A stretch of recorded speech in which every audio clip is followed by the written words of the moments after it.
Ya, selamat sore pemirsa TVR Parlemen. Kita berjumpa lagi dalam program TVR 17 bersama saya Dadi Ramadan. Dan tepat pukul 17 waktu Indonesia Barat kami hadirkan kepada Anda sejumlah informasi paling baru dan menarik seputar kinerja dan kegiatan DPR RI yang telah disajikan oleh redaksi TVR Parlemen.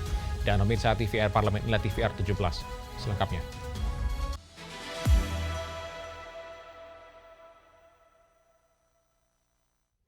Pemirsa ditemui usai menerima kunjungan Duta Besar Mongolia untuk Indonesia, BKSAP DPR RI menilai hubungan pariwisata Indonesia dan Mongolia akan memberikan manfaat bagi ekonomi dan budaya, serta membuka peluang wisatawan kedua negara saling berkunjung.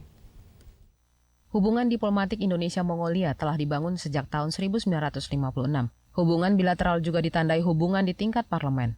Badan Kerjasama Antar Parlemen DPR RI menilai kerjasama bilateral kedua negara perlu semakin diperkuat, salah satunya di sektor pariwisata. Usai menerima Duta Besar Mongolia untuk Indonesia, Eng Taifandasnyam pagi tadi, Wakil Ketua BKSAP DPR RI Husein Fadlullah mengatakan kondisi sektor pariwisata di Mongolia saat ini tidak mengalami peningkatan yang signifikan, bahkan belum mencapai target yang telah ditetapkan di negaranya. Dengan menjalin hubungan yang lebih intensif dan adanya transfer knowledge antar kedua negara di sektor pariwisata, diharapkan bisa membantu peningkatan pariwisata Mongolia, apalagi Indonesia dan Mongolia saling memiliki karakteristik budaya yang unik.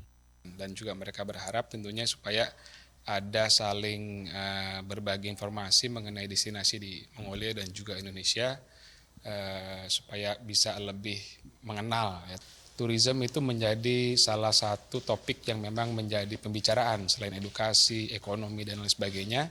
Itu juga mengenai tourism, karena memang BKSAP tentunya mendorong pemerintah Indonesia juga untuk mempersiapkan infrastrukturnya yang lebih baik lagi. Karena memang kita tahu Indonesia ini sangat luas dan juga banyak sekali destinasi wisata yang memang belum terjamah karena memang secara infrastrukturnya juga belum memadai seperti itu. Husein Fadlullah menambahkan, dengan mempererat hubungan pariwisata Indonesia dan Mongolia akan memberikan manfaat bagi ekonomi dan budaya yang saling menguntungkan kedua negara, serta membuka peluang wisatawan kedua negara saling berkunjung. Dodi dan Tegar, TVR Parlemen, melaporkan. Selanjutnya, pemirsa, Komisi 6 DPR RI akan mendalami aduan Federasi Serikat Pekerja Aspek Indonesia secara komprehensif terkait perjanjian dan jaminan kerja yang tidak jelas di PT Pos Indonesia dan berbagai masalah lain yang dinilai sangat merugikan pekerja. Komisi 6 DPR RI pagi tadi menerima audiensi dari DPP Federasi Serikat Pekerja Aspek Indonesia terkait status kerja kemitraan di PT Pos Indonesia yang dinilai sangat merugikan. Misalnya perjanjian kerja yang tidak jelas, upah di bawah UMP, dan pekerja tidak didaftarkan sebagai peserta jaminan sosial, baik BPJS Kesehatan maupun BPJS Ketenagakerjaan.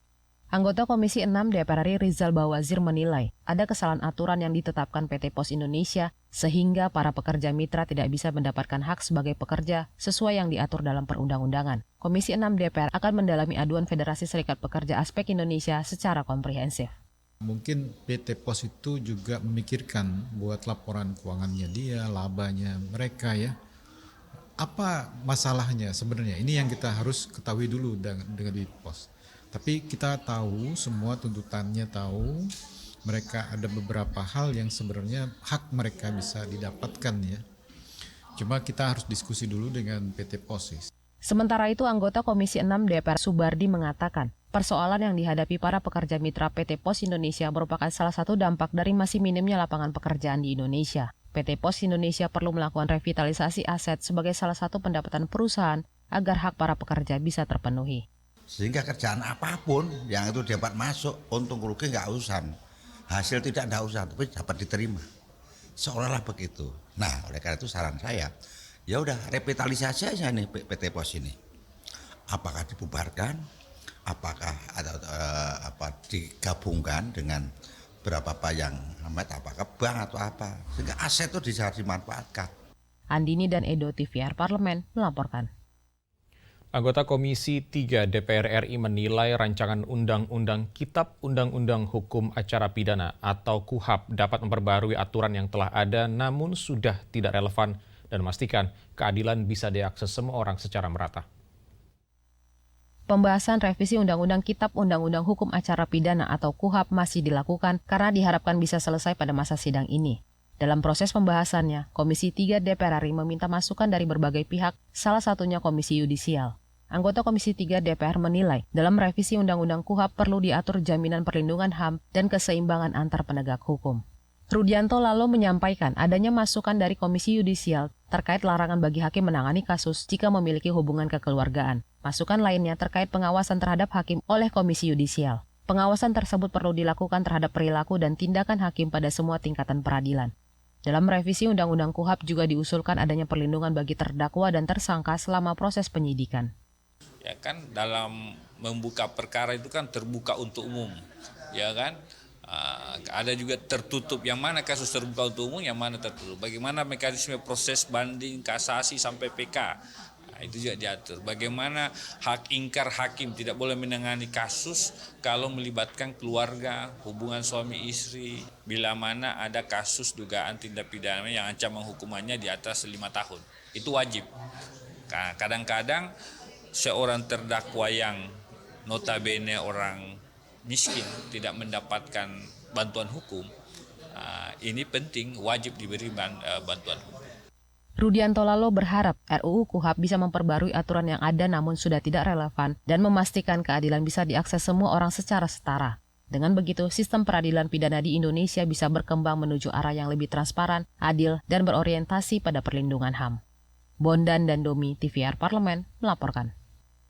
Pemirsa, 2 dari total 5 orang warga negara Indonesia tewas akibat tembakan yang dilakukan oleh aparat Malaysia. Tindakan ini jelas melanggar hak asasi manusia sebab status undocumented atau ilegal bukan alasan untuk melakukan eksekusi tanpa peradilan. Kami akan hadirkan informasinya sesaat lagi, jangan kemana-mana. Tetaplah bersama kami di TVR 17.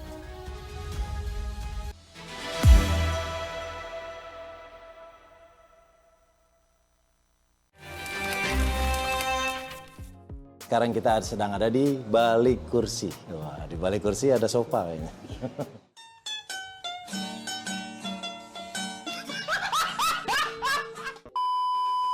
Terjun ke politik yang pertama karena memang saya memiliki ketertarikan sama politik itu udah lama, udah sekitar 7-8 tahun belakangan ini. Makanya saya maju sebagai calon legislatif kemarin melalui PDI Perjuangan, dapilnya Jabar 2. Politik atau komedi? Hari ini politik, tapi saya lahir dari dunia komedi, saya sangat mencintai profesi. Gombalan itu kan main-main, aku nggak main-main, aku serius sama kamu.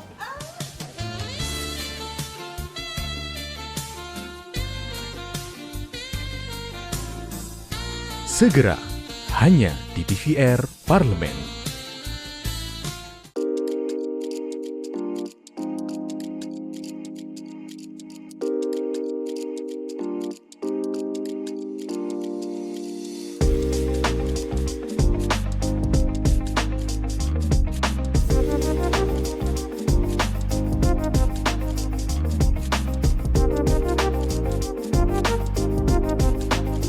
The Guys Up of us will always support and stand with Palestine and they're promoting justice and peace for Palestinian people. Don't forget to watch House News only on TVR Parliament.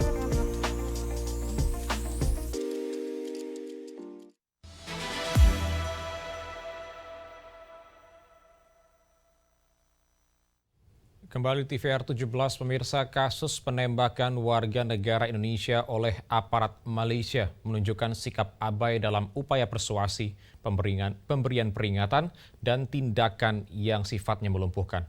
Aksi asal tembak WNI ini secara tidak langsung mengganggu kedaulatan dan marwah Indonesia di mata dunia, apalagi kasus penembakan WNI oleh penegak hukum Malaysia ini bukan kali pertama. Lalu bagaimana respon DPR RI terkait hal ini? Mari kita simak liputan mendalam yang telah dikemas dalam segmen editorial Parlemen. Berikut ini.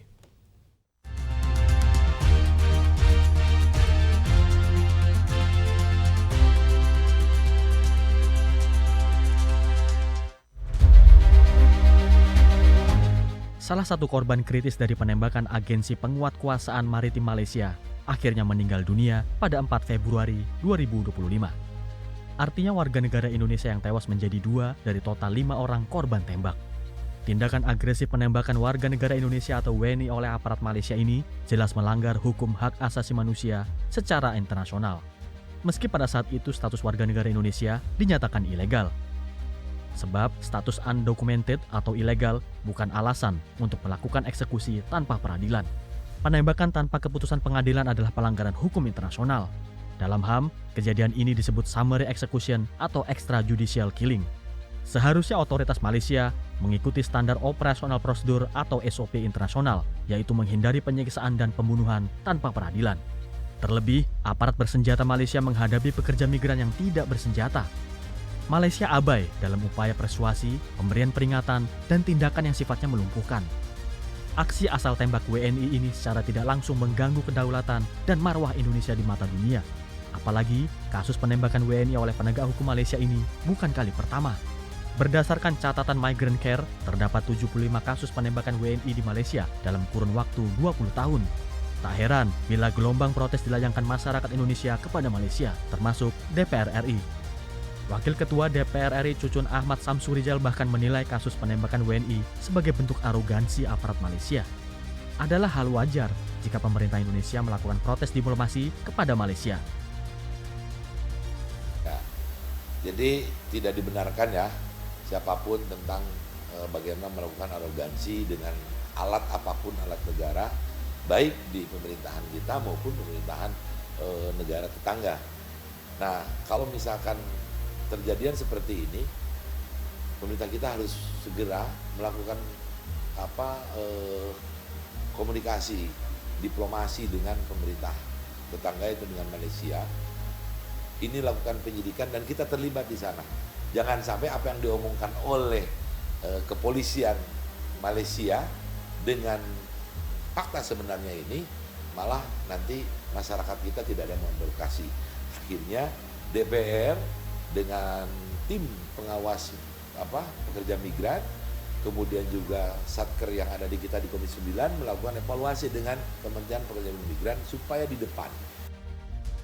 Aparat Malaysia berdalih bahwa penembakan dilakukan karena 5 WNI dianggap melakukan perlawanan menggunakan sajam. Pernyataan itu berbanding terbalik dengan Kementerian Luar Negeri Indonesia yang menyatakan bahwa tidak ada perlawanan dari pihak WNI. Oleh karena itu, Komisi 1 DPR RI mendesak pemerintah untuk pasang badan meluruskan informasi demi keselamatan WNI. Kalau secara logika mereka bawa sajam itu dari mana? Kan begitu. Kan mereka sudah dalam perairan. Tentunya ini di luar nalar.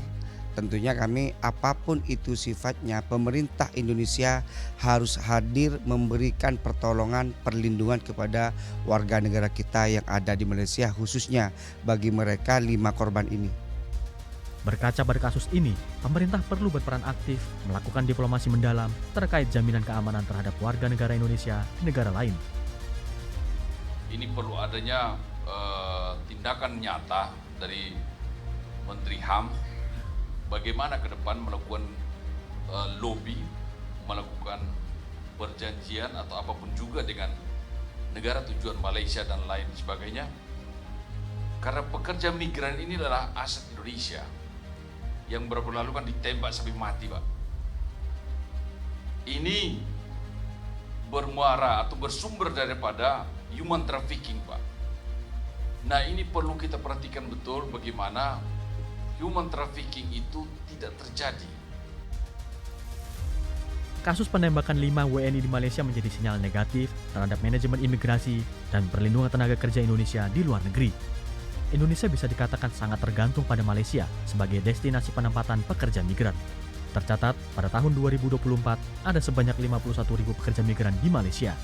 Sebagai strategi jalan keluar, pemerintah Indonesia perlu lebih proaktif dalam mencari negara tujuan kerja baru yang lebih ramah bagi pekerja migran Indonesia.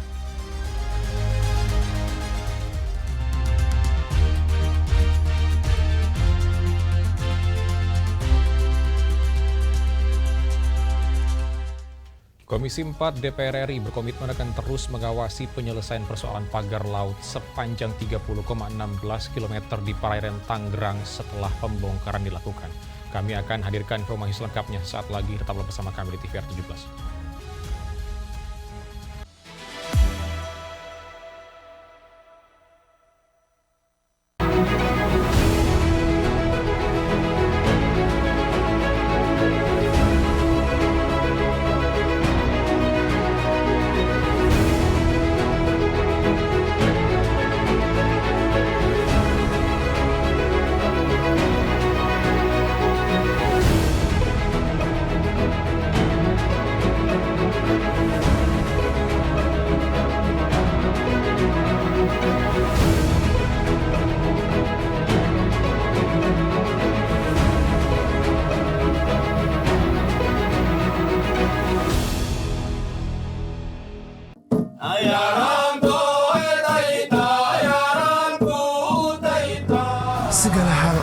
luar sana.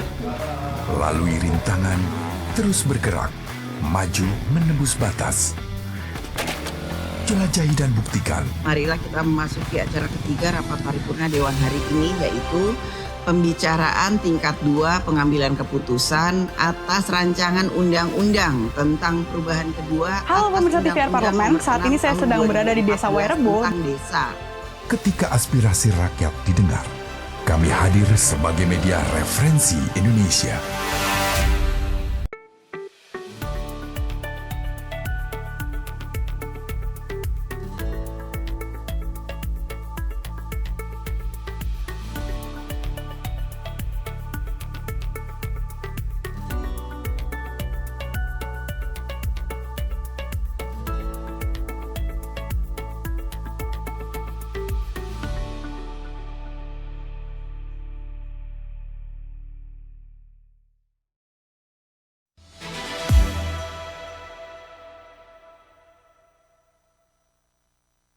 Masih bersama kami di TVR 17, pemirsa. Pemerintah didesak segera mengusut pelaku di balik pemasangan pagar laut yang menyita hak-hak nelayan di daerah tersebut. Dan untuk laporan selengkapnya berikut laporan rekan kami Nazia Sudirja dari Gedung DPR RI Senayan, Jakarta. Baik pemirsa TVR Parlemen, seperti diketahui bahwa masalah pagar laut kini viral di masyarakat. Dan polemik munculnya pagar laut ini, pemirsa, yang berada di perairan Tangerang memicu spekulasi yang beragam. Karena meskipun telah dicabut pemirsa, ini muncul masalah baru terkait dengan sertifikat HGB dan juga HGU, yang mana di perairan tersebut sebenarnya kan tidak boleh dijadikan objek kepemilikan dalam bentuk sertifikat. Dan pemirsa, mengapa hal ini terjadi? Apa yang keliru dengan permasalahan tersebut? Saat ini telah hadir bersama saya Bapak Johan Rosihan dari fraksi PKS, anggota Komisi 4 DPR RI. Nih Pak, terkait dengan permasalahan yang viral di masyarakat dan juga menyangkut nelayan kita terkait dengan pemasangan pagar laut di perairan Tangerang, ini dari Komisi 4 sendiri sudah melihat ke sana kan Pak ya? Nah, kemudian tanggapan dari Komisi 4 terkait masalah ini seperti apa nih Pak? Saya pikir pesan Presiden sudah sangat jelas ya, bongkar usut. Nah, alhamdulillah bongkarnya ini sudah mau selesai. Kemarin sudah dimulai bareng-bareng, Angkatan Laut, terus KKP, Komisi 4, ATR segala macam semua terlibat di situ dalam pembongkaran, dan itu sudah dimulai dengan target per hari itu 2,5 kilo. Nah, artinya kalau kita ngitung teratur, maka itu sekitar 10 sampai 15 hari selesai pembongkaran itu. Nah, persoalannya kan ini bukan sekedar fisik pagar, tetapi ini menyangkut soal legalitas, menyangkut soal hak rakyat, hak nelayan, dan juga menyangkut tentang pengelolaan ruang laut kita.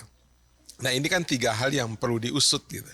Muncullah masalah-masalah seperti ada sertifikat, ada segala macam. Nah, karena itu saya dan Komisi 4 tadi sudah banyak menyimpulkan, pertama agar KKP segera terus melakukan evaluasi terhadap dampak-dampak yang ditimbulkan dari pagar ini, baik itu soal fisiknya maupun terhadap hak-hak nelayan.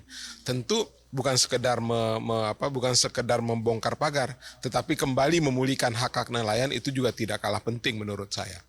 Yang kedua adalah kita juga meminta kepada KKP agar berkoordinasi dengan aparat dan instansi lain dalam soal penegakan hukumnya, agar semua bentuk pelanggaran dalam pengelolaan ruang laut kita itu harus diselesaikan. Nah, untuk itu kami berharap KKP dan aparat-aparat lain sebagai pasukan dari Presiden ini, saya pesan jangan permalukan Presiden, jangan hilangkan wibawa Presiden, jangan menghilangkan wibawa negara itu dengan kita tidak bisa menyelesaikan persoalan pagar laut ini. Nah, ini Pak, evaluasi dari Komisi 4 tersendiri yang mana merupakan mitra dari Kementerian KKP. Ini kan sebenarnya kan permasalahan pagar laut ini mungkin pagar laut itu sudah berada cukup lama di situ, tapi baru viral sekarang karena ada nelayan yang berani speak up terkait dengan masalah ini. Nah, ini dari Komisi 4 menduga apakah ada kelalaian dari KKP atau seperti apa nih Pak? Ini bukan kelalaian saya pikir ya, tapi ini memang sebuah settingan dan kita harus membedakan. Saya katakan dalam beberapa kesempatan itu, mari kita jadikan kasus pagar laut ini sebagai demarkasi kita itu atas perpindahan rezim ini. ya kan, kelalaian yang mungkin disebutkan oleh banyak pihak itu biarlah itu menjadi peninggalan dari rezim sebelumnya. Tetapi kalau kita melihat semangat dari Pak Prabowo ini yang ingin melindungi seluruh rakyat dan tumpah darah Indonesia dan lain-lain sebagai narasi yang beliau bangun itu, ini harus kita jadikan sebagai pagar batas kita ini antara rezim sebelumnya dengan rezim sekarang. Nah kalau aparat negara seperti KKP, Polair dan sebagainya tidak tahu, itu adalah sesuatu hal yang mungkin. Tapi kita sudah tahu lah dengan persoalan itu. Nggak usah terlalu banyak kita lanjutkan. Sekarang kita meminta pemerintahan sekarang itu agar menyelesaikan ini, bongkar, selesai fisiknya, usut apa yang salah, tegakkan hukum dengan baik, dan kembalikan hak-hak nelayan. Saya pikir itu lebih penting daripada yang lain.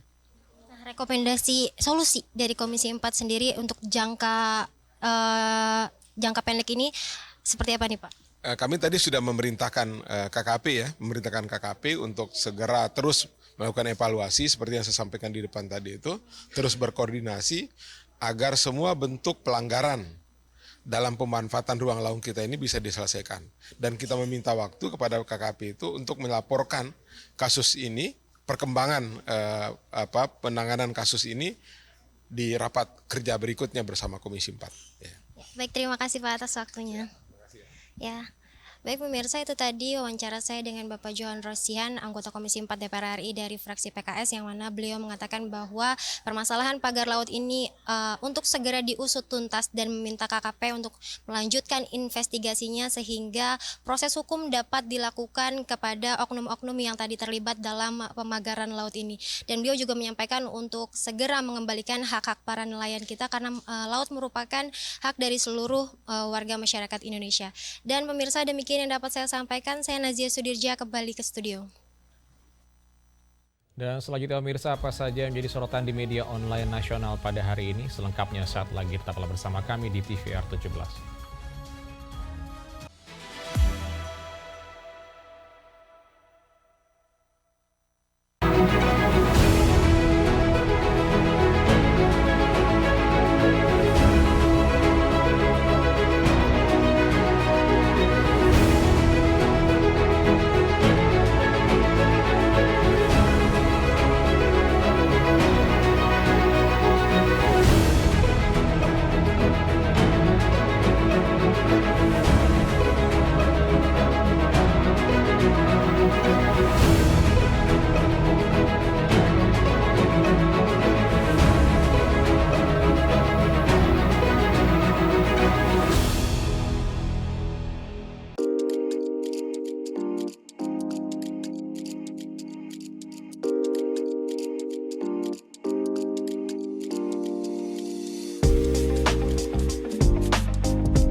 The Guys Up of us will always support and stand with Palestine, and they're promoting justice and peace for Palestinian people. Don't forget to watch House News only on TVR Parliament.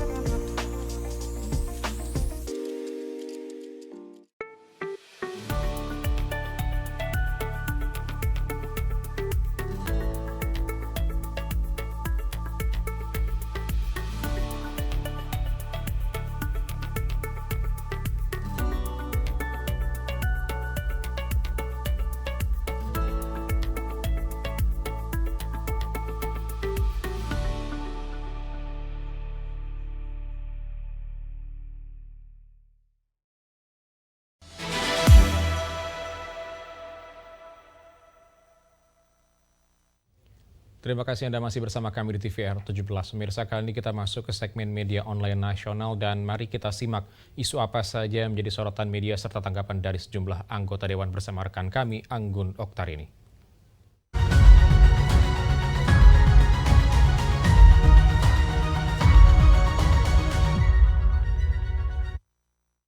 Dari dan halo, apa kabar pemirsa? Berjumpa lagi dalam segmen Headline Media Online dan kita akan membahas isu apa saja yang sedang marak diperbincangkan di hari ini. Ini kita akan berawal dari beberapa media yang membahas terkait dengan Ketua DPR RI Puan Maharani disambut Paus Franciscus di kediaman di Vatikan. Puan beri cenderamata baju wayang dari batik. Nah, ini di beberapa berita nih pemirsa nih disebutkan bahwa Ketua DPR RI Dr. Honoris Causa Puan Maharani bersama dengan Presiden kelima Republik Indonesia Megawati Soekarno Putri kembali bertemu dengan pemimpin tertinggi Gereja Katolik sedunia sekaligus Kepala Negara Vatikan Paus Fransiskus di kediamannya. Dan pertemuan ini pemirsa berlangsung hangat sama halnya dengan kunjungan Paus Fransiskus ke Indonesia akhir tahun 2024 lalu yang mendapat sambutan hangat dari seluruh warga meskipun Indonesia dikenal sebagai negara yang mayoritas Muslim. Pertemuan Puan dan juga Megawati dengan Paus Fransiskus membahas soal masalah kebangsaan dan juga Pancasila, di mana Paus Fransiskus disebut sangat tertarik dengan Pancasila yang memiliki semangat gotong royong yang sempat disinggung Megawati saat menjadi pembicara di World Leaders Summit on Children's Rights. Di sini di akhir pertemuan, Puan dan Megawati pun memberikan cenderamata untuk Paus Fransiskus berupa baju wayang yang terbuat dari batik tradisional Indonesia, serta lukisan Bunda Maria yang dibawa khusus dari Jakarta yang digambarkan menggunakan kerudung Manila berwarna putih dan juga berkebaya merah. Nah, pemirsa, kita akan beralih ke berita selanjutnya yang menjadi headline di media online. Ini disebutkan dalam beberapa berita, pemirsa, terkait bukan hanya pembatasan perlu pelarangan penggunaan gawai bagi anak-anak. Ini ada anggota Komisi 1 DPR RI disebutkan di beberapa media. Itu ada oleh Soleh usulkan bahwa pelarangan penggunaan gawai dan juga akses internet bagi anak bukan hanya sekedar pembatasan aja. Dan ini pemerintah dapat meniru penerapan aturan penggunaan gawai yang telah dijalankan pesantren sendiri. Dan sebagaimana diketahui nih pemirsa, persoalan penggunaan gawai dan juga akses internet di kalangan anak-anak sudah sangat memprihatinkan. Pelarangan penggunaan gawai dan juga akses internet pada waktu-waktu tertentu dinilai dapat memberikan manfaat dan juga dampak yang positif. Ini memang kita menunggu perkembangan nih bagaimana cara-cara agar anak kita bisa berfokus pada pelajarannya dan tidak selalu menggunakan gawai. Nah, pemirsa, itulah tadi headline di media online pada hari ini, yaitu di mana Ketua DPR RI Puan Maharani disambut Paus Fransiskus di kediamannya di Vatikan dan Puan beri cenderamata baju wayang dari batik, serta pembahasan mengenai bukan hanya pembatasan perlu pelarangan penggunaan gawai bagi anak-anak. Dan saya Angga Tarini kembali ke rekan Dadi.